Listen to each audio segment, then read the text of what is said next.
1.2 C plus plus programming. C plus plus है क्या? तो इसका प्रीवियस चैप्टर था प्रोग्रामिंग लैंग्वेज क्या है, जिसमें हम बेस बनाए थे प्रोग्रामिंग लैंग्वेज है क्या, कैसे आया। अब इसमें पढ़ने वाले C plus plus programming language है क्या। तो सी प्लस प्लस को 1979 में बनाया गया था बेल लेबोरेटरी में। और इसकी डेफिनेशन की बात की जाए तो काफ़ी ओल्ड लैंग्वेज है, काफ़ी पुरानी लैंग्वेज है और काफ़ी ज़्यादा पॉपुलर लैंग्वेज है। आप यकीन नहीं मानेंगे, सबसे तेज़ लैंग्वेज अभी इसी को ही माना जा रहा है। और इसके थ्रू हम क्या करते हैं, बहुत से video game, web browser, operating system software जैसी चीज़ों को बनाया जाता है। तो C plus plus old and very popular language है, जिसका उपयोग करके हम system software, games, apps develop करते हैं या क्रिएट करते होते हैं। साथ में सी प्लस प्लस एक हाई लेवल लैंग्वेज है और ऑब्जेक्ट ओरिएंटेड प्रोग्रामिंग लैंग्वेज है, जिसका उपयोग करके हम बिग प्रोजेक्ट, काफ़ी बड़े बड़े प्रोजेक्ट को ही क्रिएट करते हैं, जैसे वेब ब्राउज़र, ऑपरेटिंग सिस्टम।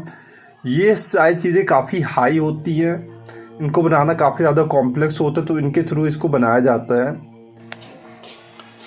सो सी प्लस प्लस को समझने के लिए इसका स्ट्रक्चर समझना पड़ेगा। जैसे आपको हिंदी सीखना है तो हिंदी के लिए आपको आ अनार जानना पड़ेगा होता क्या है। यदि आपको इंग्लिश सीखना है तो आपको ABCD सीखना पड़ेगा कि ABCD होता क्या है। वैसे ही आपको यदि सी प्लस प्लस सीखना है तो आपको सी प्लस प्लस का स्ट्रक्चर जानना होगा। सी प्लस प्लस का स्ट्रक्चर है क्या?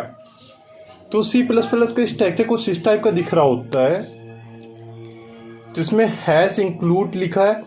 तो यहाँ हैश इंक्लूड का मतलब ये है कि ऊपर एक सी में एक लाइब्रेरीज बना दी गई। यहाँ पर सी की लाइब्रेरी रखी गई हैं। यहाँ पर बहुत सारी लाइब्रेरी, बहुत सारे फंक्शन, बहुत से कोड लिखे गए हैं।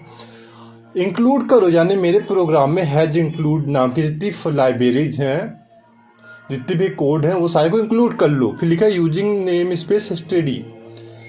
तो ये क्या, ये जहाँ पास मुझे इसका उपयोग प्रिंट करने के लिए लगाया गया, इसका उपयोग यहाँ पास हो रहा है। हमें ये प्रिंट करने इसलिए हमें स्टडी मुझे यहाँ पास लिखना पड़ता, इसकी जगह मैंने ऊपर लिख दी है। इंट मीन क्या, ये मेन फंक्शन है जहाँ पास से प्रोग्राम स्टार्ट हो रहा होता है। और ये सी आउट क्या बोल रहा है, सी आउट एक प्रिंट स्टेटमेंट है, जिसका उपयोग करके हम किसी भी स्टेटमेंट को प्रिंट कर रहे होते हैं। जैसे मैंने यहाँ पास प्रिंट किया हेलो वर्ल्ड।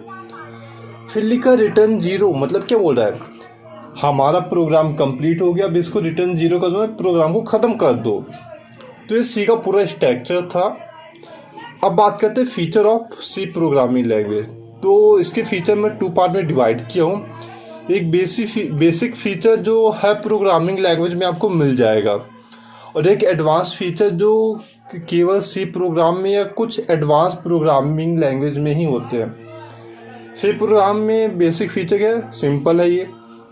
केस सेंसिटिव का मतलब जैसे यहाँ पास लिखा हुआ है, तो यहाँ इंक्लूड यानी छोटे आई ही लिखना पड़ेगा। यहाँ पास इंक्लूड, यहाँ पास बड़ा आई नहीं लिख सकते, ठीक है। यदि आपने A=10 लिखा है और कैपिटल A=10 लिखा है, तो हमारे मैथ में ये ए और इस ए में कोई अंतर नहीं है। लेकिन यहाँ पास ये ए और ये ए काफ़ी ज़्यादा अलग अलग वेरिएबल्स हैं। इस ए का मतलब अलग है, इस ए का मतलब अलग है, भला ही वैल्यू 10 हो, लेकिन कोड इसको अलग समझेगा, प्रोग्राम इसको अलग समझेगा, अलग लाइन समझेगा, एक ही लाइन नहीं समझेगा, क्योंकि यहाँ सिर्फ एक कैपिटल लेटर, एक स्मॉल लेटर का अंतर आ गया है। तो ये केस सेंसिटिव है, प्लेटफॉर्म इंडिपेंडेंट है, काफ़ी फास्ट और इफिशियंस भी है, काफ़ी पावरफुल है और पोर्टेबल है।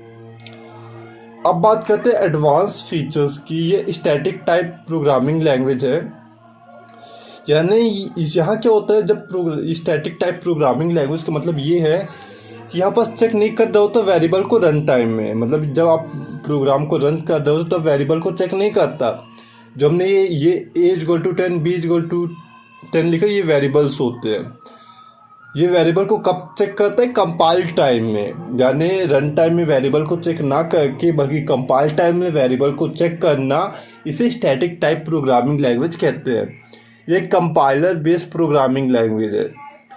कंपाइलर बेस्ड प्रोग्रामिंग लैंग्वेज क्या है? यदि आपने यहाँ पर एक प्रोग्राम लिखा है, ठीक है, ये अपना ऑपरेटिंग सिस्टम कंप्यूटर है, तो यहाँ पर एक कंपाइलर होगा जो ट्रांसलेटर का काम करेगा, आपके प्रोग्राम को लेगा ये और यहाँ साइड क्या बना देगा 0110 के फॉर्म में कन्वर्ट करेगा। इसे कंपाइलर बेस्ड प्रोग्रामिंग लैंग्वेज कहते हैं।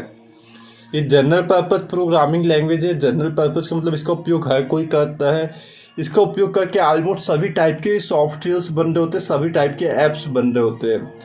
ये केस सेंसिटिव प्रोग्रामिंग लैंग्वेज है। जो मैंने यहाँ पर केस सेंसिटिव का मतलब समझाया कि कैपिटल ए और स्मॉल ए में काफ़ी ज़्यादा डिफरेंस है। दोनों को कंपाइलर अलग अलग एग्जीक्यूट करेगा, अलग अलग लाइन समझेगा।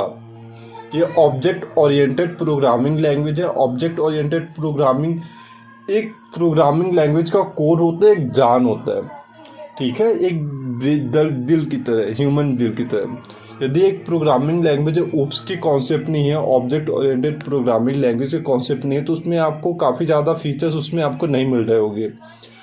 और ऑब्जेक्ट ओरिएंटेड प्रोग्रामिंग लैंग्वेज में क्या होता है, यहाँ पास ऑब्जेक्ट और क्लासेस पे बात हो रही होती है। उसके 4 कॉन्सेप्ट है, मेन 4 कॉन्सेप्ट है, इनहेरिटेंस, एब्सोल्यूशन, अब्स्ट्रैक्शन, पॉलीमॉर्फिज्म।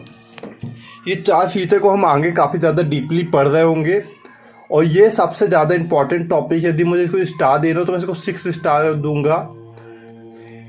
तो आप इसको ज़्यादा डीपली पढ़िए, काफ़ी अच्छे से पढ़िए इस टॉपिक को। नेक्स्ट हम पढ़ेंगे। और साथ में एक ज़रूरी बात, यदि आप किसी चीज़ में फेल हो जाते हैं, ठीक है, यदि आप किसी चीज़ में फेल हो गए 100 टाइम्स, इसका मतलब आपने 100 वे ढूंढ लिए फेलियर के ये कि एक किसी फील्ड में यदि फेल हुए तो उसके 100 वे कौन कौन से हैं। तो जब भी आप फेल हो रहे होते तो हम सीख रहे होते हैं फेलियर से।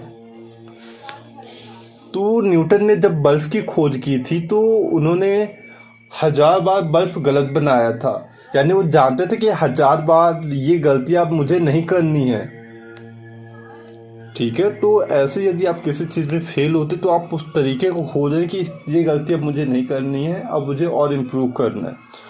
तो अब थोड़ा कोडिंग अराउंड बात करते हैं कि यदि मुझे प्रोग्राम को इसको एग्जीक्यूट करें तो पूरा थ्योरी हो गया। बस क्या करिए, देखिए इसके 2 तरीके प्रोग्राम को प्रैक्टिस करने के।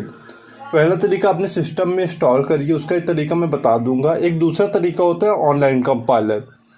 तो यदि आप बेसिक लेवल पे हैं तो आप ऑनलाइन कंपाइलर का उपयोग ज़्यादा करिए। जब आप एडवांस हो जाएंगे तब आप VS कोड और बाकी चीज़ का नॉलेज खुद ही उपयोग करने लगे, कोई बड़ी चीज़ नहीं होती है। लेकिन आप अभी बेसिक से स्टार्ट कर रहे हैं तो आप अभी इंस्टॉलेशन या चक्कर में फंसेंगे, थोड़ा टाइम लग जाएगा। तो क्या करिए, आप लिखिए ऑनलाइन कंपाइलर या C कंपाइलर लिख दीजिए, C++ कंपाइलर। जैसे आपने लिखा, कोई वेबसाइट खोल लीजिए, ये सारे कंपाइलर्स आ गए। तो मैंने इसको खोल लिया, ठीक है, ऑनलाइन कंपाइलर। यहाँ पास ऑलरेडी कोड लिखा हुआ है। अब यदि आप कोड गलत लिखते हैं तो रिफ्रेश करेंगे, कोड फिर आ जाएगा। कोड में देख लीजिए क्या गलती की है। जैसे मैं इसको मिटा देता हूँ। अब लिखते क्या लिखना है, पहले मुझे हैज इंक्लूड iostream, ठीक है। तो हम लिखते हैं कौन सा, यहाँ पास हैज लगाना भूल गया मैंने, यहाँ पास हैज इंक्लूड iostream हो गया, ठीक है, ब्रैकेट बंद। नेक्स्ट स्टेटमेंट क्या है, using namespace std complete हो गया। Int main open bracket close bracket, फिर एक ब्रैकेट लगाया। अब यहाँ पर क्या है, मुझे प्रिंट करने स्टेटमेंट को। तो क्या है स्टेटमेंट अपना, सी आउट हेलो WRLD वर्ल्ड। फिर यहाँ पास बंद करते हैं, रिटर्न 0 लगाया, इसको रन करते हैं। तो जैसे इसको रन किया तो ये हेलो वर्ल्ड प्रिंट हो गया। अब जैसे यहाँ पर देख रहे हैं जो हेलो वर्ल्ड है, तो यहाँ पर से जो बाकी स्टेटमेंट है जो यहाँ तक का इतना है, ठीक है, ये C++ का प्रोग्राम है हमारा। सिर्फ क्या था इसको करने का, हमें हेलो वर्ल्ड बोलना था सिस्टम को, तो सिस्टम बता दिया हेलो वर्ल्ड। अब यहाँ पास हेलो वर्ल्ड की जगह आप कुछ भी लिख सकते हैं, जैसे IMSHUBHAM शुभम, ठीक है। तो यहाँ पर सब क्या प्रिंट होगा, I am शुभम। तो यहाँ पास आप अपना नाम प्रिंट करिए और बताइए कि आप नाम अपना प्रिंट कर पा रहे हैं कि नहीं कर पा रहे हैं। और यदि आप इसको जानना चाहते हैं सी स्ट्रक्चर क्या होता है, तो इसका नेक्स्ट वीडियो या next lecture C programming language पे होगा कि सी प्लस प्लस के स्ट्रक्चर में कौन कौन से कंपोनेंट है, कौन कौन से ये एलिमेंट है, एज इंक्लूड का मतलब क्या होता है, डीपली जानेंगे। तो मिलते हैं नेक्स्ट लेक्चर में।